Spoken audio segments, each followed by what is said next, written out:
Mari kita berkenalan dengan Daichi, seorang siswa biasa yang sedang mempersiapkan ujian masuk universitas bersama sahabatnya. Daichi, karena mereka akan segera lulus. Setelah itu, mereka pergi makan bersama dan mulai berbicara tentang masa depan serta sebuah aplikasi ponsel yang sedang populer saat ini bernama Nika. Dalam aplikasi ini, kamu mengambil foto, dan tiba-tiba, di hari yang acak, kamu akan menerima foto teman-temanmu yang terdaftar saat mereka akan mengunjungi Tuhan. Kedengarannya seperti hal yang konyol. Namun, entah bagaimana, orang-orang menyukai aplikasi ini. Di stasiun kereta, kita bertemu seorang gadis bernama Nita, seseorang dari kelas lain yang tampaknya menarik perhatian Daichi. Atau setidaknya, dia adalah tipe Daichi. Sebenarnya, dia belum pernah berbicara dengan gadis itu. Tapi yang penting, mereka berdua menerima rekaman dari Nika, sebuah video yang menunjukkan mereka di stasiun yang sama saat terjadi kecelakaan kereta. Ini menjadi aneh, jadi mereka memutuskan untuk pergi, hanya untuk berjaga-jaga. Namun, ketika mereka mencoba pergi, terjadi gempa bumi, dan kejadian dalam video tersebut benar-benar terjadi. Tidak ada cara untuk menghentikan peristiwa itu, tetapi sesuatu yang aneh terjadi. Aplikasi Nika berbicara kepada Hibiki kita, bertanya apakah dia masih ingin hidup, jawaban yang cukup jelas. Ini memberinya izin untuk mengunduh aplikasi pemanggilan. Namun, sebelum mengetahui apa itu, kita melihat dia terbangun setelah insiden tersebut, begitu juga dengan Daichi. Pada saat itu, sekelompok makhluk mirip manusia serigala aneh muncul dan membawa orang-orang lain. Selain itu, mereka ingin membawa satu-satunya orang yang selamat, yaitu Nita. Namun, saat mereka mendekati Nita, muncul seorang ogre besar untuk melindunginya, mirip dengan apa yang terjadi dengan ponsel Daichi, dari mana muncul hantu kecil. Hibiki menyebut kedua makhluk itu sebagai iblis. Yang penting adalah bahwa dia memanfaatkan situasi itu untuk mendekati Nita dan membawanya pergi bersama mereka. Ketiganya melarikan diri ke tempat yang relatif aman dan mulai menganalisis apa yang terjadi. Semua orang menerima pertanyaan yang sama dari aplikasi tersebut, sehingga masuk akal bahwa iblis-iblis itu muncul dari aplikasi. Tampaknya ogre yang keluar dari ponsel Nita kalah karena dia menerima notifikasi bahwa dia harus beristirahat selama beberapa waktu. Jadi, ketiganya bergerak secepat mungkin menuju pintu keluar stasiun bawah tanah. Di sana, mereka menyadari bahwa semuanya dalam keadaan kacau. Gempa bumi itu menyebabkan banyak kerusakan dalam skala besar. Berita menyebar sangat cepat, dan semua orang mulai menelepon keluarga mereka, termasuk Daichi dan Nita, tetapi koneksi tiba-tiba terputus. Saat tim penyelamat tiba di terowongan kereta bawah tanah, Hibiki pergi memberitahu mereka tentang kecelakaan kereta tersebut, tetapi dia dikeluarkan dari tempat itu. Orang-orang berpakaian rapi ini berasal dari organisasi yang memiliki kekuasaan lebih besar daripada polisi, sehingga bahkan polisi tidak diizinkan masuk. Daichi memberitahu Hibiki bahwa dia berhasil berbicara dengan orang tuanya, dan untungnya, kedua keluarga mereka dievakuasi bersama karena berada di tempat yang sama saat insiden terjadi. Sayangnya, Nita tidak berhasil menghubungi keluarganya, jadi Hibiki memutuskan bahwa mereka harus mengantarnya ke rumah meskipun jaraknya agak jauh, agar dia bisa memastikan keluarganya aman. Ini tidak akan mudah, masih ada beberapa area yang runtuh, dan itu pun belum memperhitungkan apa yang dibicarakan oleh petugas pemerintah ini. Seorang wanita bernama Makoto memiliki peta tentang kasus manifestasi yang terjadi, karena dia dan rekan-rekannya sudah tahu bahwa masalah tertentu sedang mendekat ke dunia ini. Dia juga menyebutkan sesuatu tentang ramalan, hari kiamat, dan kelangsungan hidup. Manusia hanya bisa diselamatkan jika mereka berkolaborasi dengan iblis. Setelah menunggu lama untuk dapat menghubungi keluarga Nita, dia mulai meminta maaf kepada keduanya karena telah menyatukan mereka, padahal seharusnya mereka mencari keluarga mereka masing-masing. Hibiki mengatakan bahwa dia tidak perlu khawatir tentang hal itu. Faktanya, bagi Hibiki lebih baik mereka bertiga tetap bersama sampai mereka mengetahui lebih banyak tentang aplikasi tersebut. Malam telah tiba, banyak orang masih berada di jalanan, termasuk para Hibiki kita yang mulai memperdebatkan apakah mereka kerasukan atau semacamnya. Tetapi Hibiki merasa lebih seperti mereka sedang diuji. Ini sepertinya adalah kenyataan karena tiba-tiba muncul sebuah artefak aneh di langit dengan bentuk kerucut terbalik. Meskipun penampilannya aneh, benda ini meledak dan mulai menyerang apapun yang dilihatnya, menyebabkan orang-orang berlarian dari tempat tersebut. Nita jatuh dan kakinya terluka. Hibiki tetap bersama Nita untuk melindunginya, tetapi Daichi lari. Harapan mereka satu-satunya adalah mempertahankan diri menggunakan aplikasi pemanggilan dari ponsel Nita. Monster yang dipanggil mampu menahan beberapa serangan sebelum menghilang, dan pada saat itu, Hibiki menerima pesan dari Nikaya dengan rekaman Daichi dari distrik lain. Tampaknya Daichi tidak mau membiarkan teman-temannya terluka, jadi dia menaiki truk dan meluncurkannya ke artefak tersebut. Tetapi jelas hal ini berakhir buruk karena truk itu tidak dapat menghancurkannya. Kemarahan Hibiki akhirnya memungkinkannya memanggil monster, kali ini seekor harimau putih yang dikenal sebagai Byakko, salah satu iblis terkuat yang dikenal oleh pemerintah. Harimau ini cukup gesit. Pada awalnya, sulit baginya untuk menghindari serangan dari alien. Tetapi setelah beradaptasi, ia bisa merespons dengan baik. Byakko dapat melukai alien tersebut dengan cakar-cakarnya, dan serangan listriknya mampu mengubahnya menjadi debu. Jadi, kemenangan ada di tangan mereka bertiga karena ternyata Daichi diselamatkan oleh peri yang dipanggil Nita. Pemimpin organisasi pemerintah ini memerintahkan untuk menangkap para Hibiki, dan dia memperkenalkan dirinya sebagai anggota dari Badan Meteorologi Jepang. Ya, badan yang biasanya memberikan peringatan cuaca. Para Hibiki dibawa ke tahanan menggunakan mobil di jalan raya, yang sebenarnya bisa digunakan untuk mengevakuasi orang-orang, seperti yang dikomentari oleh Daichi, meskipun komentar ini mengganggu salah satu agen tersebut.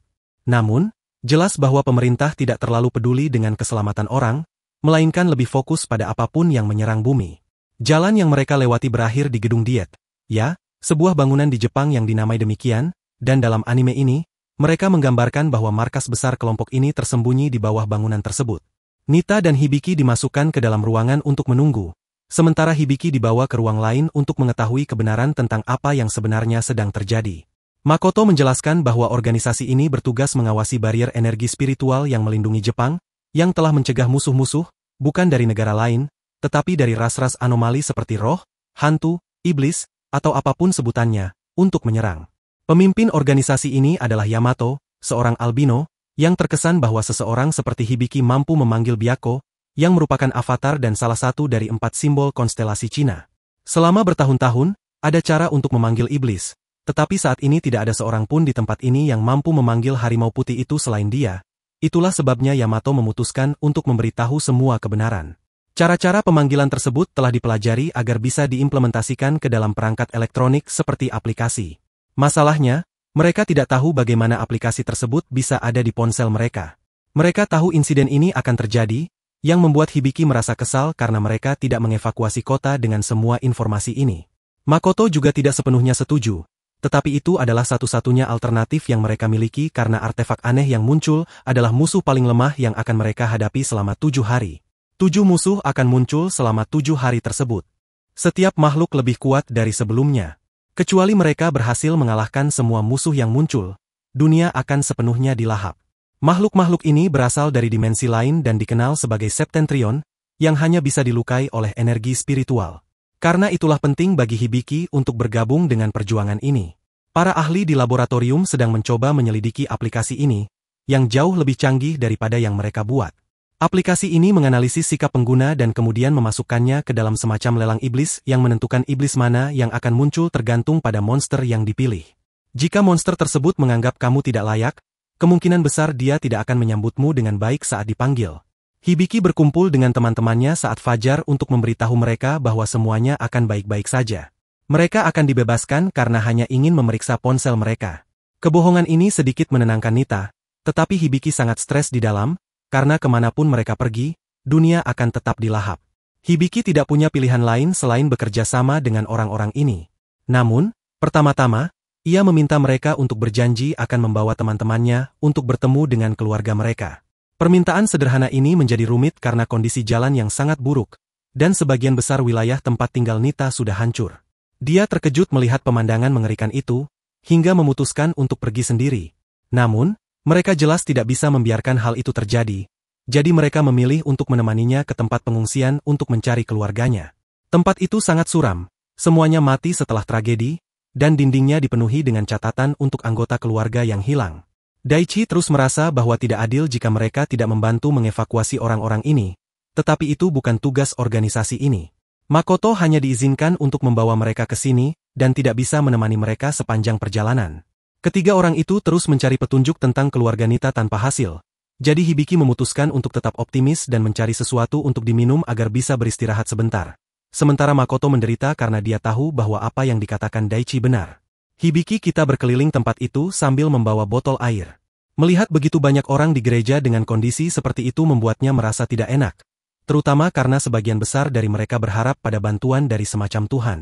Dia tahu bahwa bantuan itu tidak akan datang.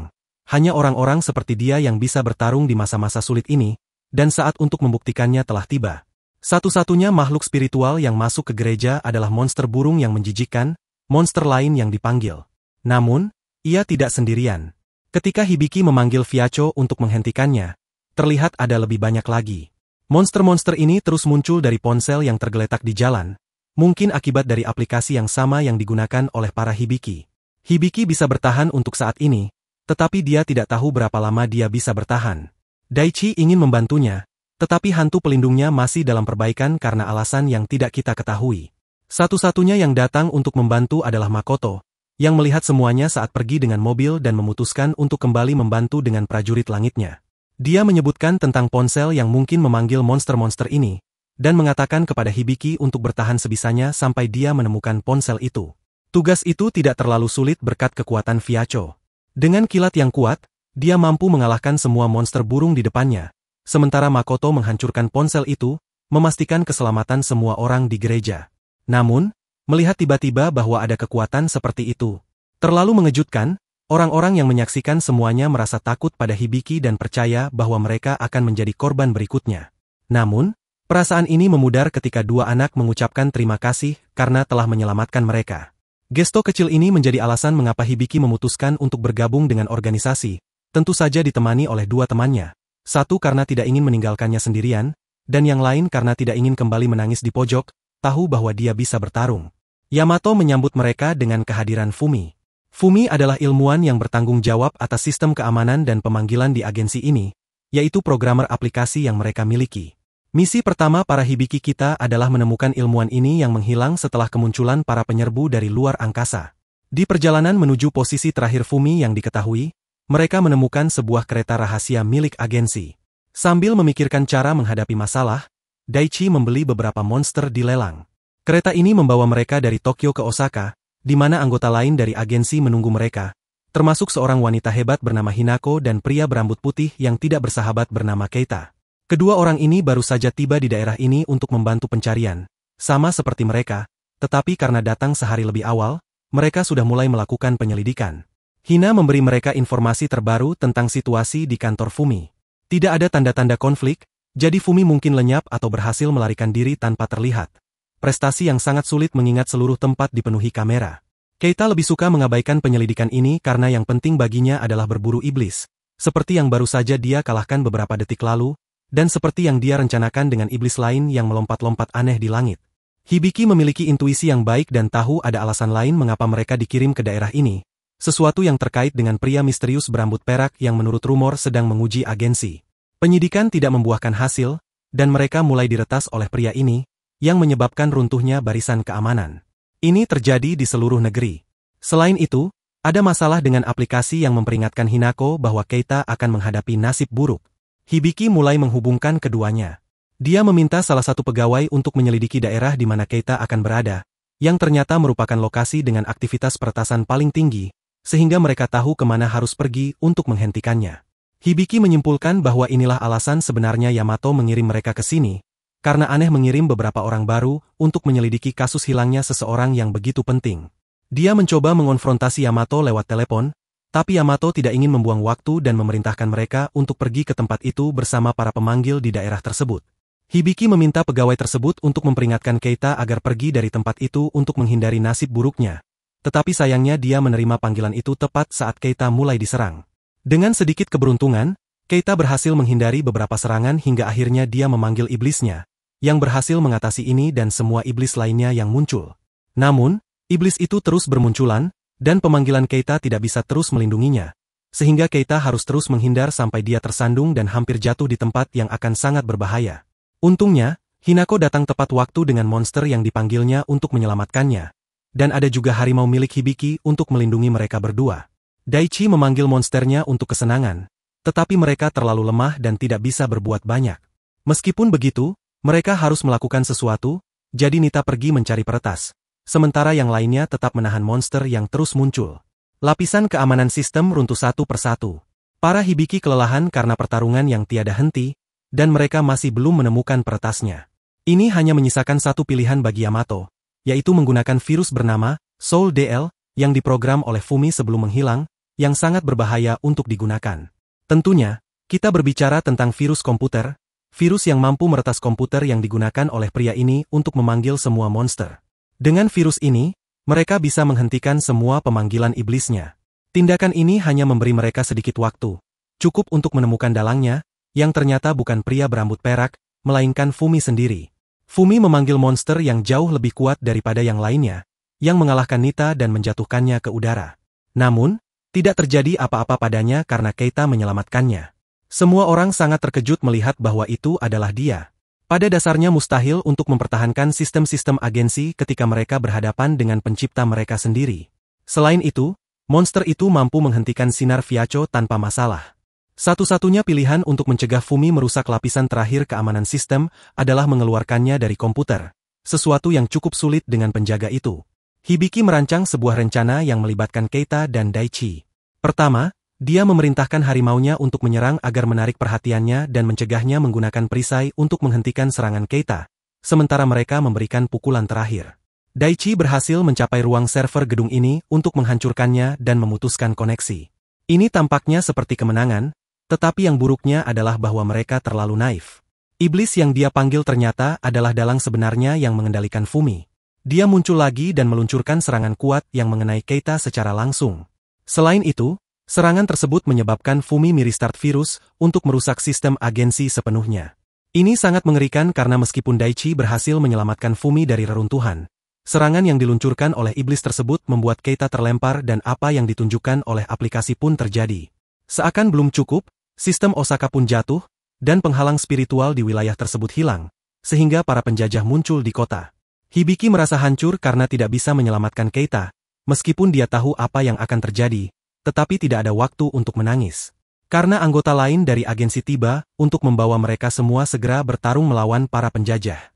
Pria misterius dan iblis yang menghancurkan perisai sedang berkumpul untuk melihat bagaimana umat manusia menghadapi invasi ini. Seperti yang sudah disebutkan sebelumnya, pria berambut perak itu hanya menguji mereka untuk mengukur kekuatan mereka. Alien ini 10 kali lebih kuat dari yang mereka perkirakan, situasinya sangat serius. Hanya beberapa orang terpilih yang bisa ikut bertarung, dan Daichi tidak termasuk karena dianggap lemah, tetapi dia senang selama dia masih bisa berguna. Jadi, tim medis cukup baginya. Hinako ditugaskan di garis depan pertahanan, sementara Nita harus tetap berada di belakang sebagai cadangan, begitu juga dengan Hibiki, yang saat ini sedang berada di atap, sedikit berdebat dengan Yamato. Tipe orang seperti itu tidak disukai, dia sama sekali tidak peduli dengan Keita. Bahkan dia melihatnya sebagai pertukaran yang bagus karena dia berhasil menyelamatkan Hibiki.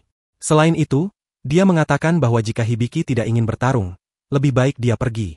Karena banyak orang akan mempertaruhkan nyawanya untuk menyelamatkan dunia, dan jika dia tetap dengan mental yang lemah, tidak peduli seberapa kuat invokasinya, banyak agen akan jatuh. Beberapa agen lainnya sedang mencoba memulihkan penghalang spiritual melalui ritual seperti yang dilakukan sebelumnya. Dan entah kenapa, Nita berada di tengah-tengah, mencari Hibiki. Untungnya, dia bertemu dengan salah satu penjaga yang memutuskan untuk tidak melakukan pekerjaannya dengan baik. Alih-alih mengirimnya kembali ke markas, dia memberikan lokasi Hibiki secara tepat. Alien raksasa itu meluncurkan sinar pembekuan yang besar, menghancurkan sebagian kota dan memecahkan perisai menara kontrol yang berfungsi sebagai markas pusat Osaka. Tim Keita terkena serangan tersebut, hanya Daichi yang berhasil melarikan diri dari serangan yang membuat semua orang yang bersamanya lenyap dalam hitungan detik. Ini jauh lebih buruk dari yang dia harapkan, sehingga dia memanggil Hibiki untuk memintanya meninggalkan tempat itu. Tidak perlu terus bertarung karena yang akan dia temukan hanyalah jalan cepat ke surga. Yamato memutuskan panggilan agar Hibiki tidak mendengar nasihat dari temannya, sesuatu yang tidak perlu karena dia tidak berniat mendengarkan siapapun, baik itu Daichi maupun bosnya. Dia percaya bahwa seharusnya dia bertarung lebih dulu untuk menghindari banyak korban. Tetapi mereka harus membuat strategi itu untuk mempelajari kemampuan musuh. Jik sudah lelah dengan semua ini, jadi dia memutuskan untuk pergi bertarung dengan harimaunya. Tetapi Yamato tidak khawatir karena Hinako sudah ada di sana untuk menjadi umpan. Dia tiba, tetapi tidak berhasil. Hinako dan timnya bertarung dengan habis-habisan, tetapi drone yang dilepaskan oleh monster raksasa terlalu banyak untuk ditangani. Dia hampir terkena serangan, tetapi Hibiki menyelamatkannya. Lalu dia memerintahkan Bako untuk menyerang. Namun saat itu juga dia benar-benar merusak segalanya. Serangannya tidak hanya tidak berhasil, tetapi justru mengisi ulang energi monster tersebut, yang sekarang mampu menggunakan sinar tersebut untuk meluncurkan hujan laser. Harimau berhasil melukainya dengan cakar, tetapi ini adalah kesalahan besar. Karena sekarang harimau itu menjadi target utama, mengingat bahaya besar yang ditimbulkannya. Semua serangan mengarah padanya, Hibiki, sehingga anggota agen lainnya melindungi harimau dengan berdiri di hadapannya. Hibiki adalah satu-satunya yang selamat, karena bahkan Hinako tidak bisa menahan semuanya. Semua ini adalah akibat dari keputusan-keputusan yang mereka buat, sesuatu yang dikatakan oleh pria berambut perak yang memperkenalkan dirinya sebagai Alcor, seorang teman lama Yamato yang telah mengamatinya selama ini. Dia tertarik untuk melihat bagaimana Hibiki menghadapi semua masalah yang ditimbulkan oleh kecerobohannya, karena bukan hanya insiden Hinako yang disebabkannya, tetapi sekarang Nitalah yang akan menggantikannya atas perintah bos. Hibiki tidak bisa membiarkan orang lain terluka karena dirinya, jadi dia memutuskan untuk kembali. Namun, Nita sudah bertekad untuk bertarung. Tampaknya dia tidak akan menghadapi terlalu banyak masalah, karena sekarang dia bisa memanggil Dewi Kikurijime, yang hampir sekuat Viaco. Dia berhasil melukai Septentrion cukup parah, bahkan memaksanya untuk melepaskan semua bagian dan senjata eksternal untuk meluncurkan serangan putus asa. Ini tampaknya menjadi akhir, tetapi Hibiki datang tepat waktu untuk menyelamatkan hari, menghentikan serangannya. Selain itu, dia memusatkan seluruh kekuatan Viaco, mengubah warna sinar dan memberikannya kecepatan yang cukup untuk menembus inti monster tersebut. Kemenangan lain untuk pihak yang baik. Semua orang merayakan. Hinako masih hidup, Fumi terbangun, dan monster itu hampir melancarkan serangan lain sebelum menghilang. Tapi jangan khawatir, dia akan baik-baik saja karena muncul iblis pedang Chin yang mengakhiri Septentrion. Iblis itu milik seseorang yang tidak setuju dengan metode agen, dan namanya adalah Ronaldo. Tujuannya adalah agar Hibiki pergi bersamanya. Sesuatu yang tampaknya berhasil dengan cukup mudah karena Hibiki sudah tidak ada di sana ketika Nita mencarinya dengan tim pencari. Ronaldo, seperti yang disebutkan, adalah mantan pekerja agen yang menghilang beberapa waktu lalu. Untungnya, mereka menemukan petunjuk tentang dirinya di wilayah Nagoya, sehingga mereka mengirim tim untuk mencari Hibiki. Daichi dan Nita berhasil menyusup ke tempat ini berkat beberapa kotak. Tapi yang penting adalah mereka tiba tanpa diketahui dan mereka menerima rekaman dari aplikasi yang menunjukkan masa depan yang suram bagi Hibiki. Hanya mereka berdua yang menerima pesan ini, jadi tidak ada orang lain yang tahu apa yang akan terjadi, dan hanya mereka yang bisa mencegahnya. Sisanya dari agen masih melanjutkan rencana mereka untuk mencarinya. Pada saat itu, berita tentang kemunculan invasi di wilayah Jepang tersebut sampai kepada mereka. Persiapan untuk serangan ini akan sangat berat, mengingat kerugian yang mereka alami dalam pertempuran sebelumnya, selain sistem yang masih perlu diperbaiki oleh Fumi, yang akan memakan waktu cukup lama. Yamato masih bertindak seperti biasa, hanya peduli pada hasil pertempuran. Dia ingin menyelamatkan dunia dengan segala cara. Namun, Makoto tidak begitu yakin dengan metode yang mereka gunakan, sehingga dia terus meyakinkan dirinya sendiri bahwa semua ini demi kebaikan umat manusia. 2 tahun yang lalu, dia bergabung dengan kelompok ini atas permintaan langsung dari pemimpin, seperti halnya Hibiki.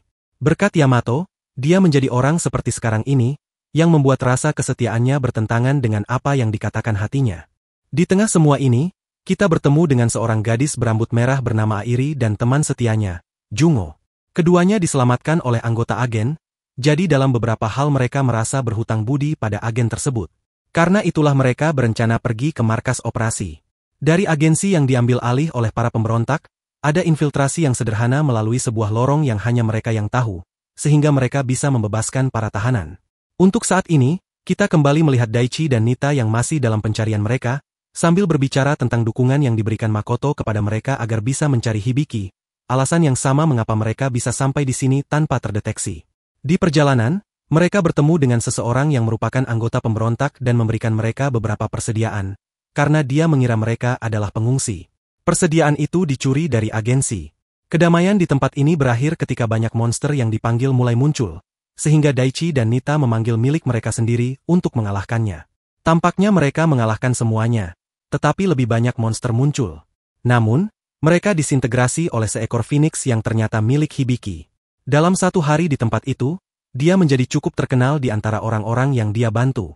Dia melihat kedua temannya, tetapi memilih untuk menghindari mereka. Kedua temannya memutuskan untuk mencarinya lagi, jadi mereka meminta pemberontak memberitahukan di mana markas mereka. Tempat itu adalah markas yang direbut dari agensi.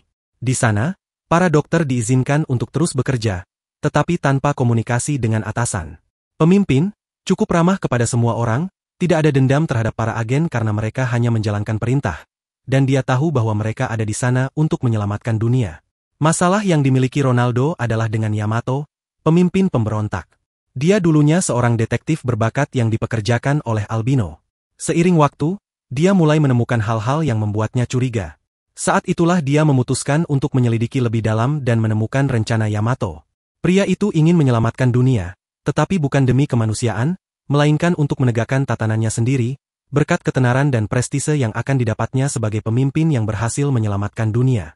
Hibiki bergabung dengan kelompok ini karena dia tidak terkejut mendengar ini, mengingat niat Yamato sudah cukup jelas menunjukkan tipe orang seperti apa dia. Meskipun Hibiki juga tidak setuju dengan idealisme Ronaldo yang berlebihan, dia lebih memilih bekerja sama dengan Ronaldo daripada membiarkan seseorang seperti Yamato mendapatkan lebih banyak kekuasaan.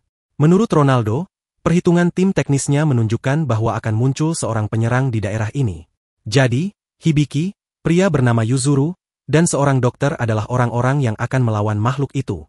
Mereka tidak akan menunggu serangan Septentrion untuk menyerang balik. Mereka akan beradaptasi selama pertempuran. Setiap detik yang hilang bisa berakibat fatal bagi warga sipil. Ini sepenuhnya bertentangan dengan filosofi hidup Yamato, yang lemah harus digunakan untuk kepentingan yang kuat, yang pada gilirannya adalah satu-satunya yang berhak memerintah yang lainnya. Pemikiran yang bodoh, bukan? 12 tahun yang lalu, ketika dia masih remaja, ideologinya sudah terbentuk seperti ini. Dia selalu menikmati kemewahan, dan perilakunya sebagai anak kaya sangat menjengkelkan. Sikap yang bisa dia pertahankan tanpa konsekuensi berkat kekuasaannya.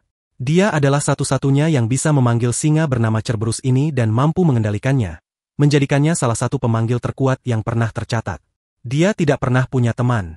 Satu-satunya yang mendekatinya adalah Alcor, seseorang yang akhirnya dia hormati, tetapi dia menjauh karena perbedaan pandangan mereka. Tampaknya keduanya ingin membuktikan bahwa yang lain salah, itulah sebabnya Alcor mengatur pertemuan terakhir ini, dan dengan itu maksudnya Yamato menerima pesan dari Nikaya tentang masa depan salah satu temannya.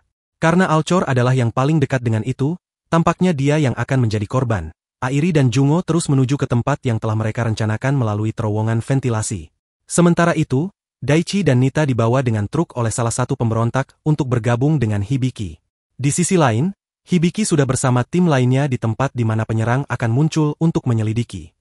Sedikit di sana mereka membahas tentang Nikaya dan aplikasinya yang bajakan untuk memanggil monster-monster besar, karena dokter berpikir bahwa sangat berbahaya menggunakannya tanpa mengetahui asal-usulnya. Ronaldo tidak peduli, baginya fakta bahwa ada seseorang yang mendukung mereka berarti ada seseorang yang menentang Yamato, ditambah lagi mereka bisa memanggil monster yang lebih kuat. Setelah itu, mereka kembali ke markas, dan sang dokter mulai bertanya kepada Hibiki mengapa dia meninggalkan agensi. Jawabannya cukup jelas. Hibiki tahu bahwa baik Albino maupun detektif tidak ada yang benar. Keduanya mengejar tujuan yang sama dengan cara berbeda. Jadi jelas dia akan memilih pihak yang tidak akan membuat pengorbanan. Setelah percakapan ini selesai, Hibiki diberitahu bahwa dia memiliki tamu. Kedua temannya, setelah melihat bahwa dia baik-baik saja, berlari masuk ke ruangan untuk memeluknya. Karena kita tidak bisa lupa bahwa mereka menerima video tentang masa depannya di aplikasi.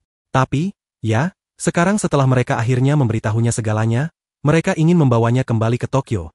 Tetapi Hibiki mengatakan bahwa dia tidak bisa kembali mengetahui bahwa akan ada penyerang yang muncul di kota ini. Daichi, tentu saja, menganggap dia bodoh. Mengetahui bahwa visi masa depan dari aplikasi tersebut tidak pernah salah. Tetap tinggal di tempat paling berbahaya adalah keputusan yang paling salah. Meskipun begitu, dia tidak bisa meninggalkan misi ini mengetahui bahwa dia memiliki kekuatan untuk bertarung. Karena itu, teman-temannya memutuskan untuk tinggal bersamanya demi melindunginya.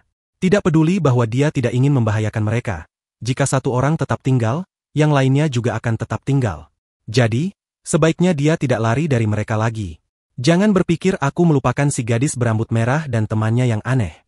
Keduanya baru saja masuk ke markas melalui terowongan dan menemukan diri mereka dikelilingi oleh para pemberontak yang sedang membersihkan tempat itu.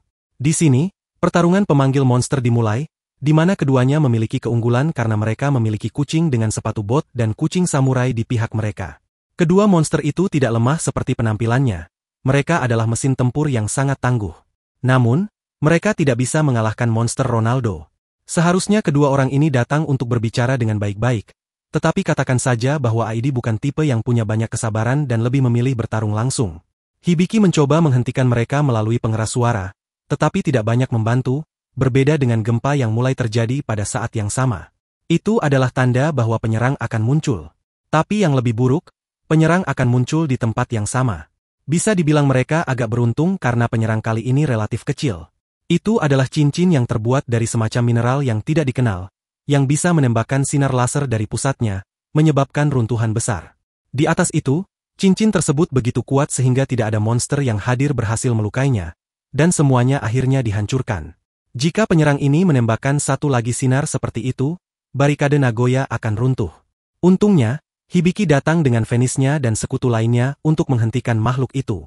Serangan gabungan mereka tampaknya berhasil, tetapi cincin itu, bukannya hancur, malah menggandakan dirinya dan menembakkan sinar yang menghancurkan pemanggilan mereka dan seluruh area di sekitarnya.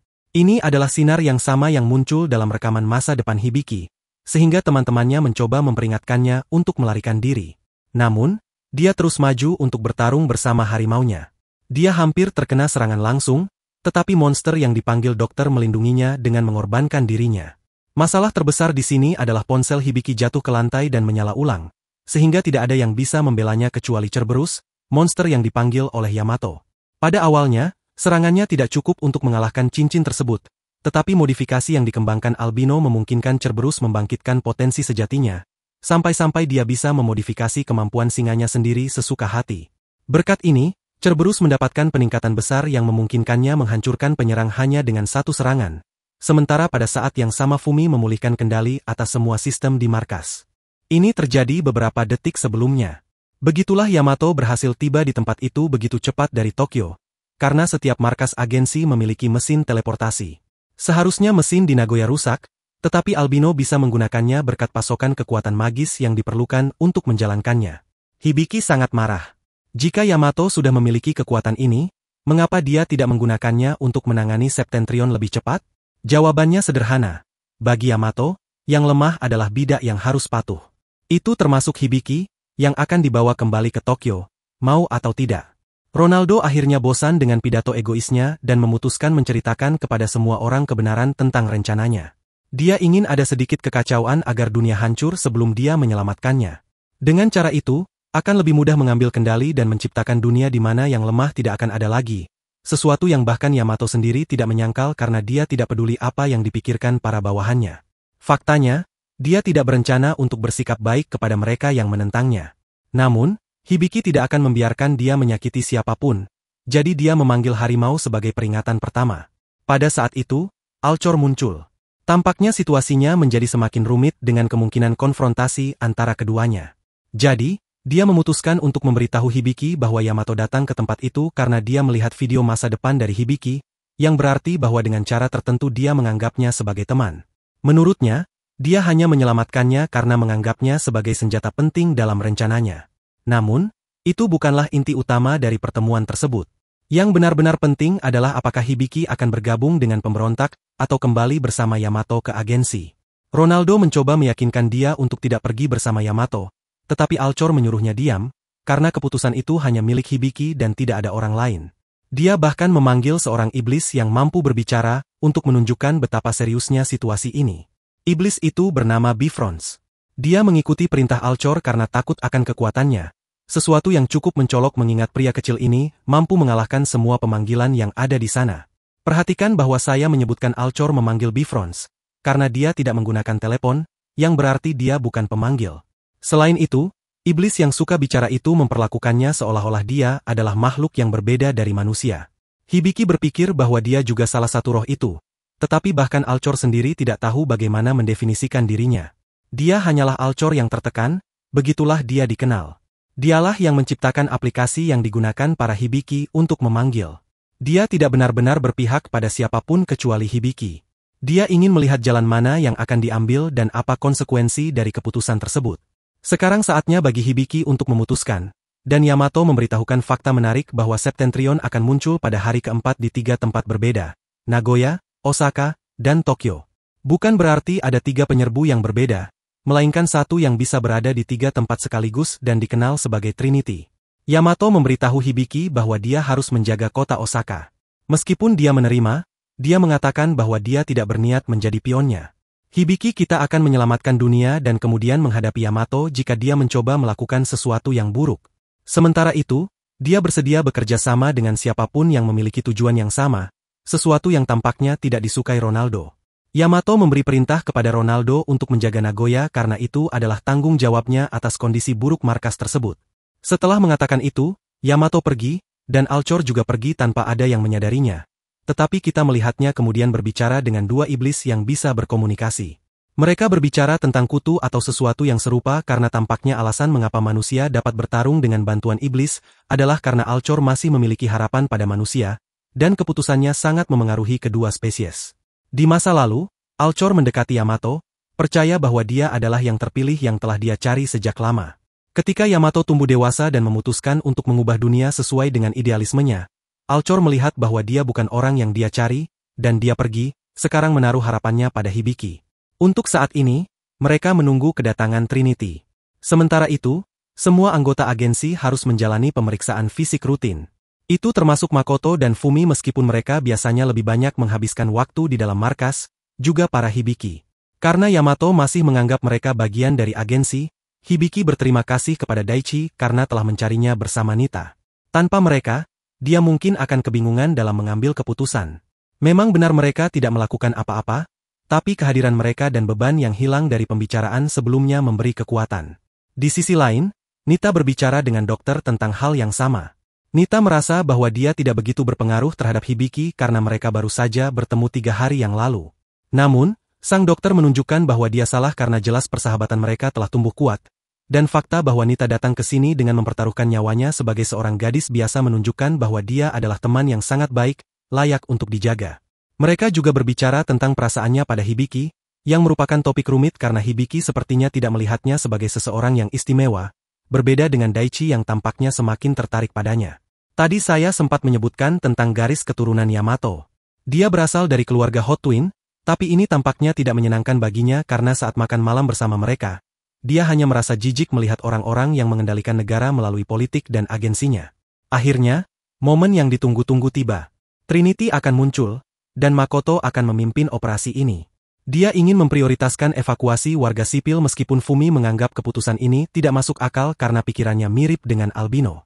Dia dengan sopan meminta para pemberontak untuk melindungi Nagoya bersama anggota agensi yang ada di sana. Kekalahan bukanlah pilihan. Meskipun mereka berhasil menghancurkan 2 inti dari monster ini, jika ketiganya tidak dihancurkan sekaligus, semuanya akan sia-sia. Setelah itu, para Hibiki ditransportasikan ke Osaka, di mana Hinako menunggu untuk menyambut mereka. Hibiki sangat bahagia karena dia berpikir Hinako tidak selamat. Fakta menarik lainnya adalah pemeriksaan medis tersebut memiliki tujuan lain. Fumi melakukannya untuk menganalisis semua orang dan mencari kandidat pengorbanan yang sempurna, yang ternyata adalah Nita. Trinity mulai muncul di Nagoya, dan para karakter yang tidak memiliki desain generik di antara para pemberontak sudah siap. Osaka memiliki Hibiki, teman-temannya, dan Hinako, meskipun mereka merasa Daichi tidak seharusnya ada di sana karena dia dianggap lemah. Itulah sebabnya dia sibuk mencari panggilan baru di ponselnya. Hibiki juga memikirkan USB yang diberikan oleh Ronaldo, yang berisi semua informasi yang dia kumpulkan tentang Yamato dan keluarganya. Meskipun dia memutuskan untuk bertindak sendiri, Hibiki merasa dia harus mengetahui kebenaran tentang pria berambut putih ini, yang juga satu-satunya yang akan menghadapi Trinity di Tokyo. Setiap inti Trinity adalah bola daging berduri. Semua luka yang dibuat pada mereka segera sembuh, jadi serangan dengan kerusakan ringan secara terus-menerus tidak akan berguna. Para Hibiki juga tidak mengalami kesulitan, terutama Daichi, karena dia memanggil monster baru, seekor katak dengan wig yang langsung kabur setelah melihat penyerbu, karena dia tidak mau melawan monster tersebut. Sebaliknya, Hinako berhasil memanggil serigala yang dulu digunakan Keita, yang cukup kuat untuk membuat luka besar yang memperlihatkan inti penyerbu. Harimau milik Hibiki melompat untuk menghancurkan inti tersebut dan tampaknya tugasnya sudah selesai. Namun monster itu muncul kembali karena tidak cukup menghancurkan ketiga inti sekaligus. Sekarang mereka memiliki informasi tersebut, Yamato menggunakan sihir kuatnya untuk meningkatkan kekuatan panggilannya yang mampu melumpuhkan bola di Tokyo. Sisanya diserahkan kepada Hibiki dan para pemberontak yang harus menghancurkan kedua hal tersebut sebelum mereka menghancurkan menara yang menjaga penghalang. Di tengah-tengah itu, Hibiki menerima video dari masa depan yang melibatkan Ronaldo, dokter, dan Yuzuru, sehingga dia memberitahu mereka untuk segera pergi dari sana. Namun, ketiganya tidak berencana pergi. Kemarin sudah terbukti bahwa masa depan bisa diubah, dan itulah yang mereka rencanakan. Sebenarnya, Hibiki sudah seharusnya tahu hal itu sejak lama. Kita ingat dia pernah melihat Daichi dengan truk dan akhirnya selamat setelah beberapa serangan tak masuk akal. Airi marah karena kota yang sangat dia cintai dan penuh kenangan sedang dihancurkan. Maka, dia memanggil salah satu monster terkuat yang ada dan melancarkan mantra dengan panggilan itu. Es besar yang mengekspos inti sang penjajah. Sementara Hinako mengulangi strategi sebelumnya dan Matato mulai bertindak, tibalah saatnya untuk serangan bersama. Ketiga inti tersebut dihancurkan, dan kemenangan pun diraih oleh umat manusia. Namun, ini belum saatnya untuk merayakan, karena beberapa proyektil yang dimiliki makhluk dari Nagoya telah diluncurkan. Proyektil-proyektil tersebut jatuh di truk di mana 5 orang dari Nagoya berada. Setelah beberapa saat, hanya Jungo dan Airi yang tetap berdiri, sementara 3 lainnya tidak merespons, yang berarti mereka tidak mampu mengubah takdir mereka. Hal ini sangat mempengaruhi Anita dan Hibiki lebih dari siapapun. Hibiki merasa bertanggung jawab, sementara Anita merasa terhubung dengan sang dokter, karena dokter itu memiliki seorang putri yang sekarang kehilangan ibu, sama seperti dirinya. Di sisi lain, Yamato tidak peduli sama sekali. Ia sudah mulai mempersiapkan sebuah artefak yang telah diwariskan keluarganya selama beberapa generasi bersama Fumi. Sementara itu, Hibiki kembali mendapat kunjungan dari Alcor, yang ingin memperjelas bahwa dia bukan di pihak para iblis, namun dia juga tidak bisa membantu umat manusia. Ujian ini tidak hanya menghalanginya, umat manusia harus menunjukkan bahwa mereka memiliki kemampuan untuk bertahan di mata Polaris, yang pada dasarnya adalah dewa yang ingin melindungi tatanan alam dunia. Polaris telah menyimpulkan bahwa umat manusia tidak terlalu membawa kebaikan bagi planet ini, sehingga mereka harus membuktikan sebaliknya. Sejujurnya, ini sangat tidak adil karena mereka disuruh bertarung melawan makhluk yang hanya bisa dilukai oleh iblis. Selain itu, pandangan Polaris tentang umat manusia agak terdistorsi, dan itulah yang juga dipikirkan oleh Alcor. Namun, dia tidak bisa melanggar perintah Polaris. Alcor adalah Septentrion, pedang dari dewa ini, yang seharusnya menjadi mekanisme untuk melaksanakan kehendaknya. Oleh karena itu, dia seharusnya tidak peduli sama sekali dengan nasib manusia. Dia seharusnya menjadi alat tanpa emosi, tetapi kenyataan bahwa dia memiliki emosi hanya membuktikan bahwa Polaris tidaklah maha kuasa, yang berarti dia juga bisa membuat kesalahan.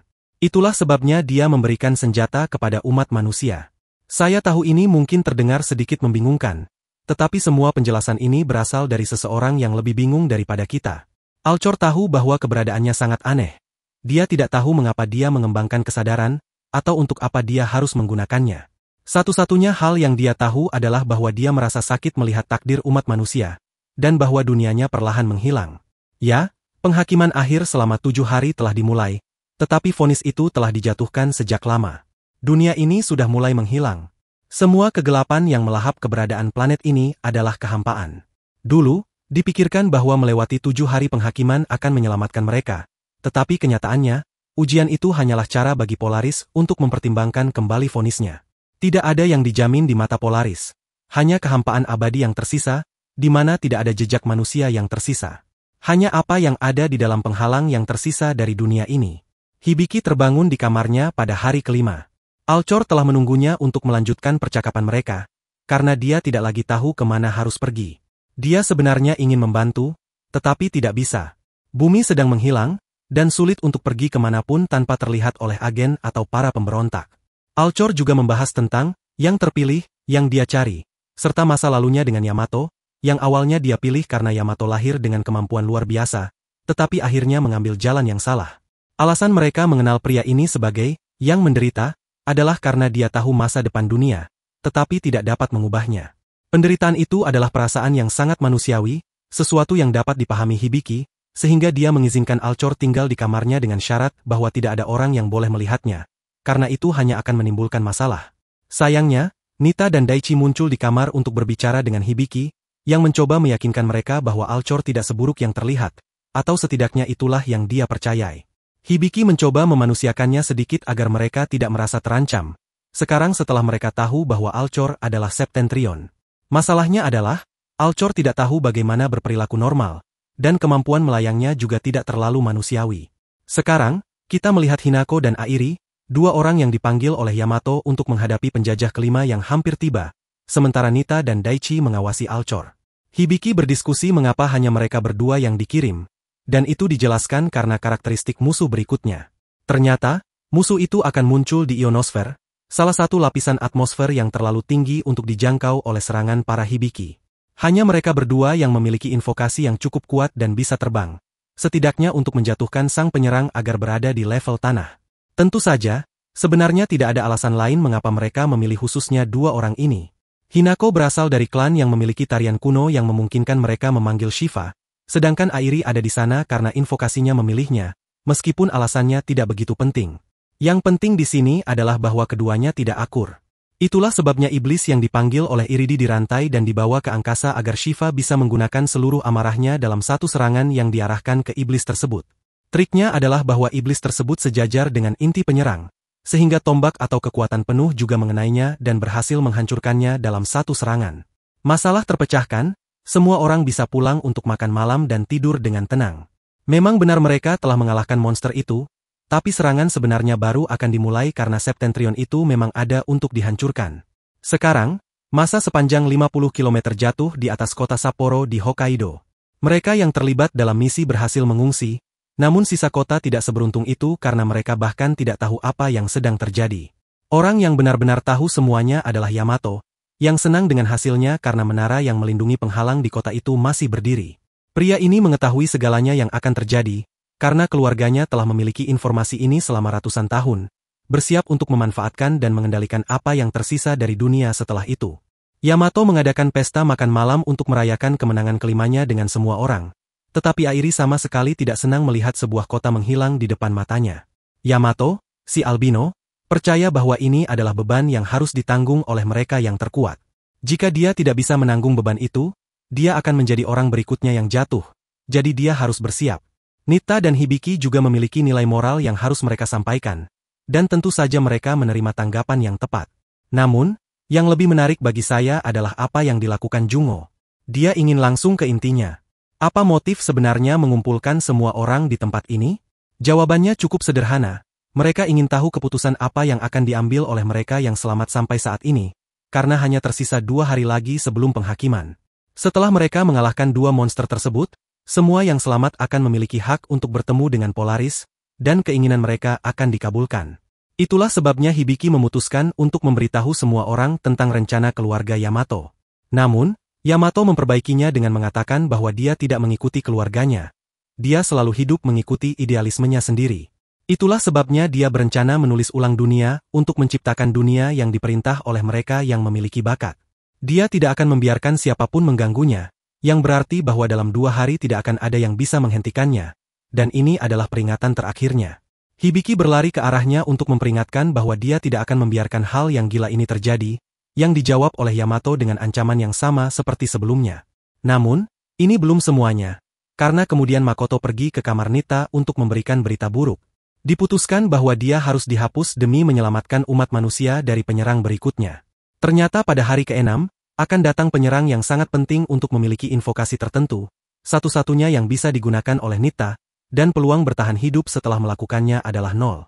Dia siap melakukannya karena dia ingin menyelamatkan dunia, meskipun di dalam, dia benar-benar ketakutan. Namun, dia berhasil berpura-pura cukup baik keesokan paginya. Tapi dia tidak bisa menipu Alcor, yang tahu persis apa yang akan terjadi. Itulah sebabnya dia muncul di hadapan Yamato untuk mencoba meyakinkannya agar mencari cara lain untuk menyelesaikan masalah ini. Rupanya, dia ingin memanggil sesuatu yang disebut LX, yang berasal dari ras Magin, ras iblis dengan kekuatan begitu besar sehingga manusia tidak mungkin dapat menahannya. Momen itu tiba.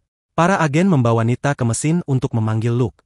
Ketika monster itu muncul, sudah terlambat bagi para Hibiki. Hibiki akhirnya memahami apa yang sebenarnya dicoba oleh Yamato.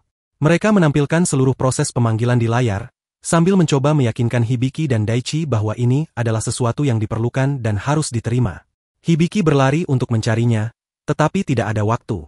Luke dipanggil, dan hanya ada 2 menit sebelum pikiran Nita runtuh, sehingga Yamato mengambil kendali dirinya menggunakan perangkat dan sihirnya, bersama dengan iblis itu.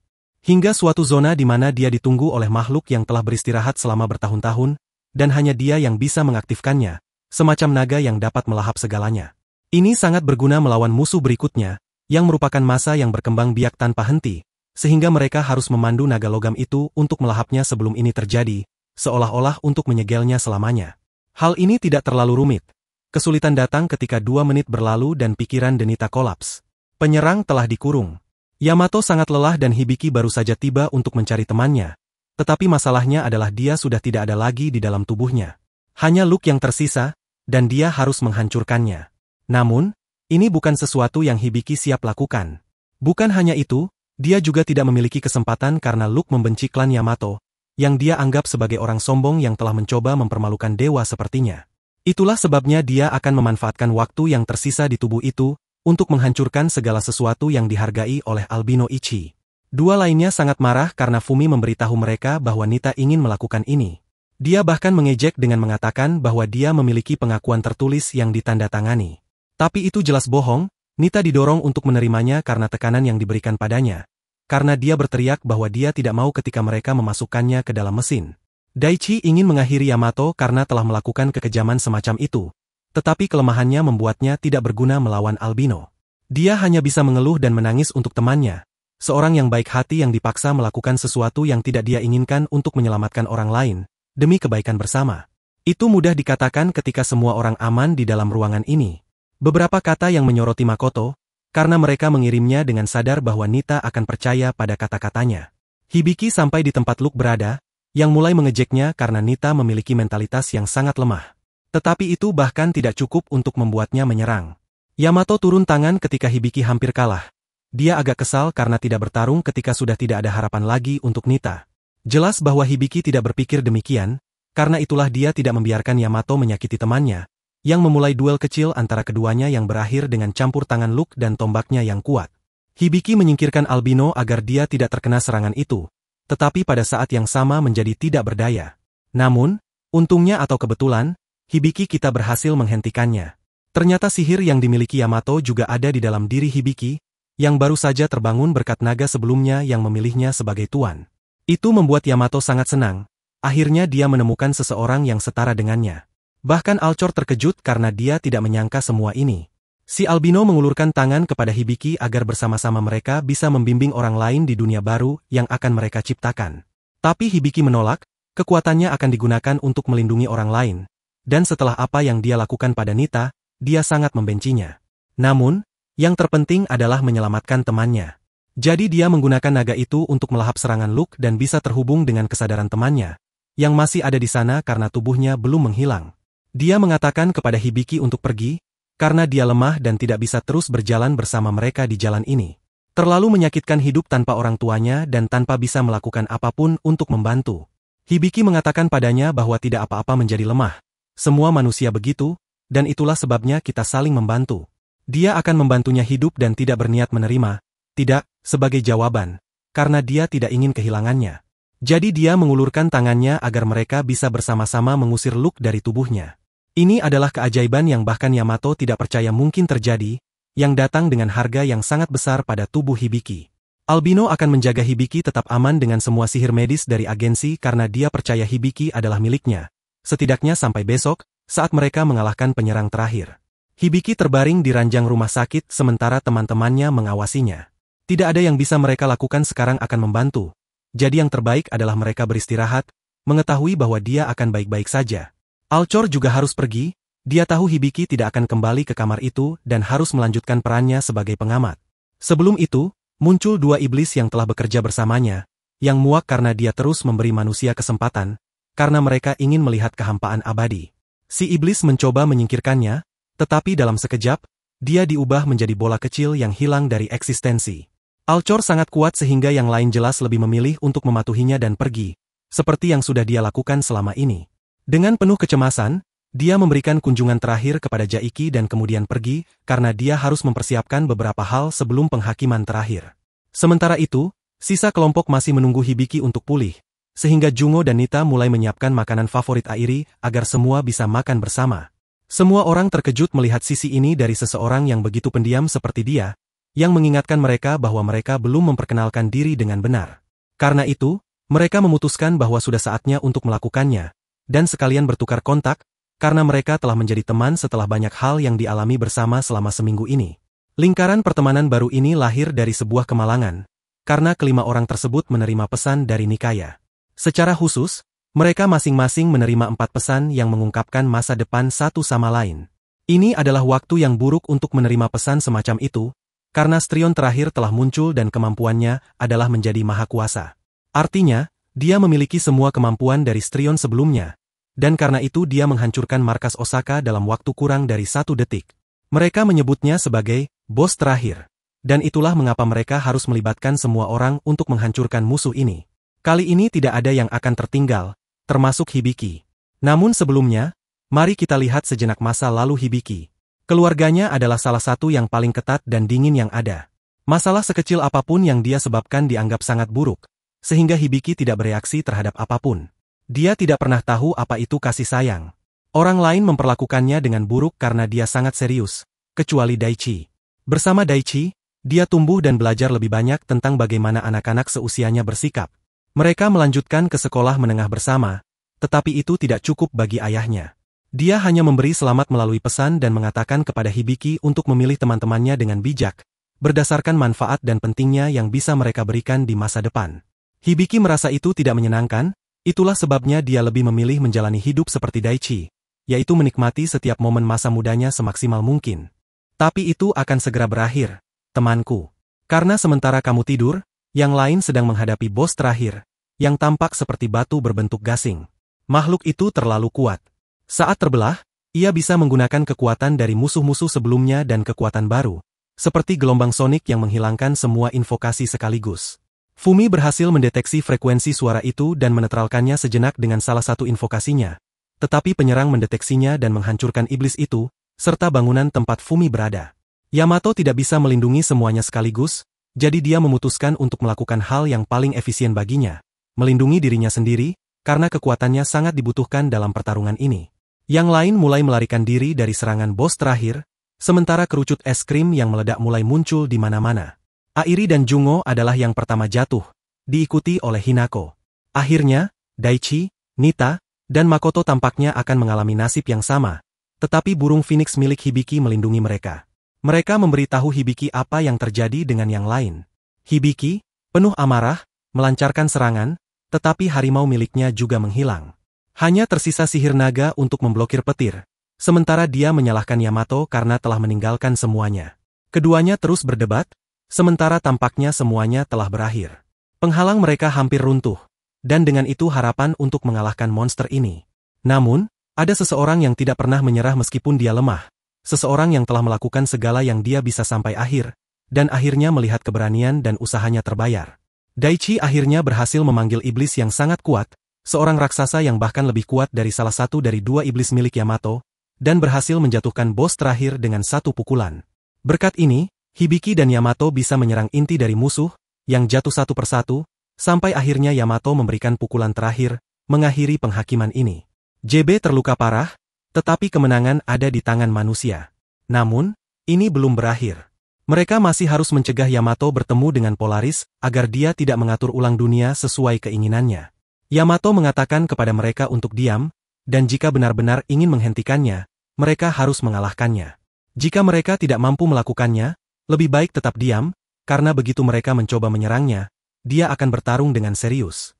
Ini adalah ancaman yang sangat serius, tetapi Alcor muncul dan menyuruhnya berhenti, karena dia tidak akan membiarkan Yamato menyakiti Hibiki. Alcor sangat memahami aturan penghakiman dan tahu bahwa dia seharusnya tidak muncul lagi setelah penghakiman selesai. Maka dari itu, dia berencana untuk menyerang bumi atas kemauannya sendiri, dengan satu tujuan, mengakhiri orang yang dia anggap sebagai teman pertamanya, karena dengan melakukan itu, dia akan menaruh semua harapan pada Hibiki untuk memulihkan dunia yang sangat diinginkan oleh Alcor. Pertarungan ini cukup sederhana namun rumit pada saat yang sama. Serangan mereka bukanlah hal yang luar biasa, dan tampaknya cukup seimbang. Yamato memimpin Alcor ke menara Tokyo, karena di sanalah sumber sihirnya, dan dia menjadi lebih kuat di sana. Lebih kuat jika berada lebih dekat dengannya, sehingga ini adalah wilayah yang menguntungkan baginya. Dia terus berusaha meyakinkan Alcor untuk tidak bertarung agar dia bisa segera bertemu dengan Polaris, tetapi tidak ada jalan kembali.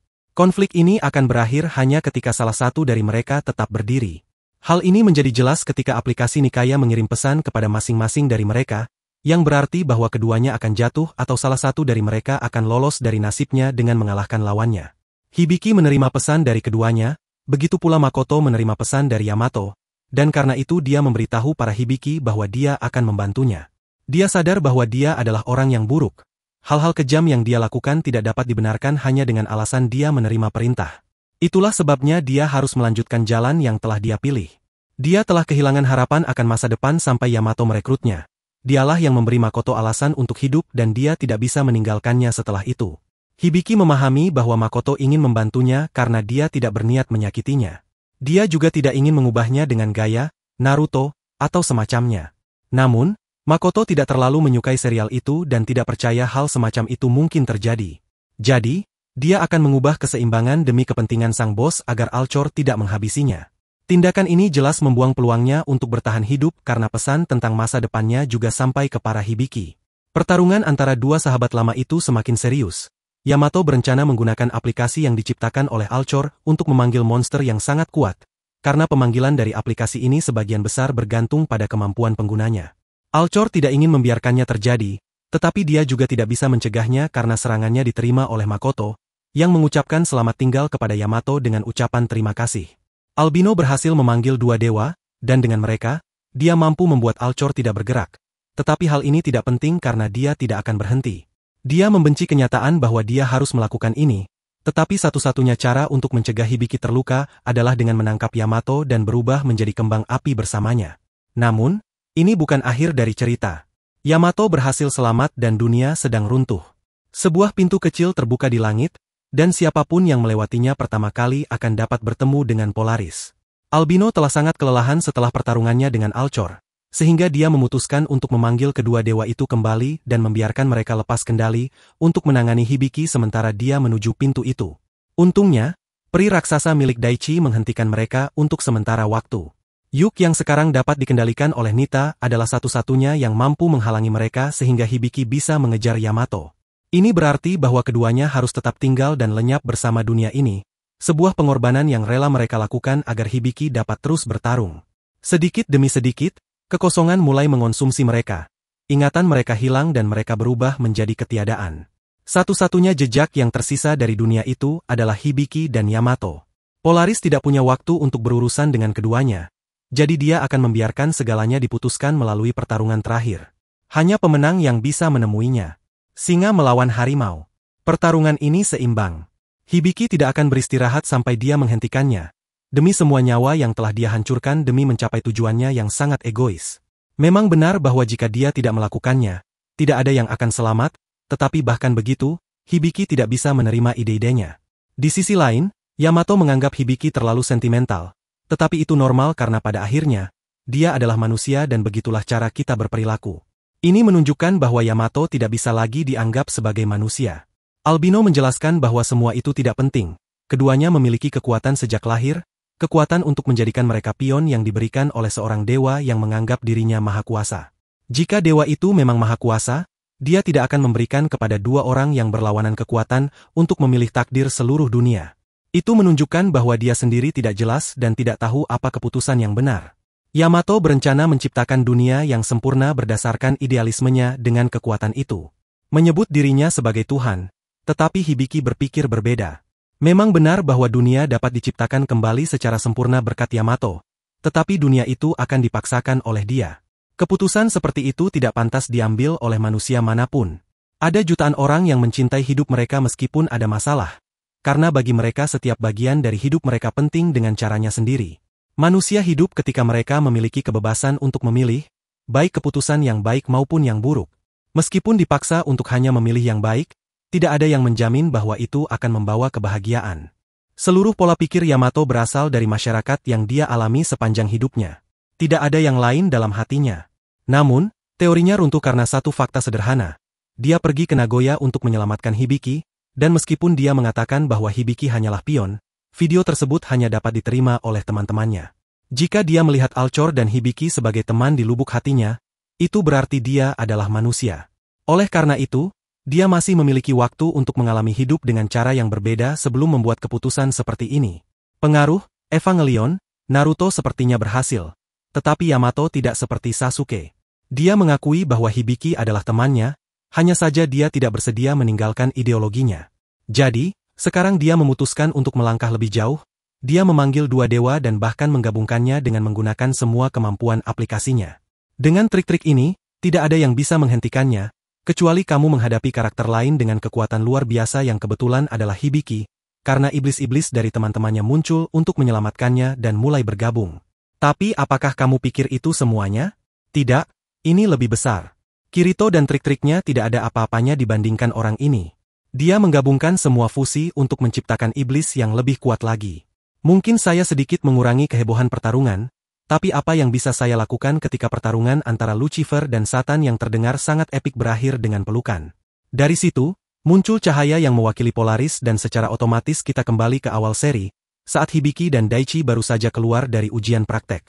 Mereka melakukan hal yang sama, satu-satunya yang berubah adalah kali ini mereka berbicara dengan Anita ketika melihatnya di kereta agar dia menjadi teman mereka. Dari sini, segalanya berbeda. Hibiki mulai menangis saat melihat mereka berdua. Video Nikaya tidak lebih dari sekadar stiker menjijikkan dan kereta tidak tergelincir. Hibiki akhirnya mengingat semuanya. Keinginan yang dia minta kepada Polaris adalah diberi kesempatan untuk memperbaiki semuanya. Jadi, dia berlari mencari seseorang, karena hanya dia yang mengingat segalanya, menjadi tanggung jawabnya untuk mendorong perubahan yang akan menginspirasi orang lain. Semua karakter pendukung perlahan-lahan mengalami perubahan ini. Namun, yang paling penting adalah Yamato. Dia telah kembali hidup, tetapi dia bukan lagi Yamato yang dulu. Setelah selamat, dia masih memiliki ingatan tentang kekalahannya dan kelemahan dirinya sendiri, kenangan yang terukir di wajahnya dengan bekas luka yang dia hargai. Hibiki menangis bahagia melihat semuanya akan baik-baik saja. Perasaan yang sama seperti yang dirasakan Alcor saat ini yang berhasil melihat kelahiran kembali umat manusia berkat Hibiki.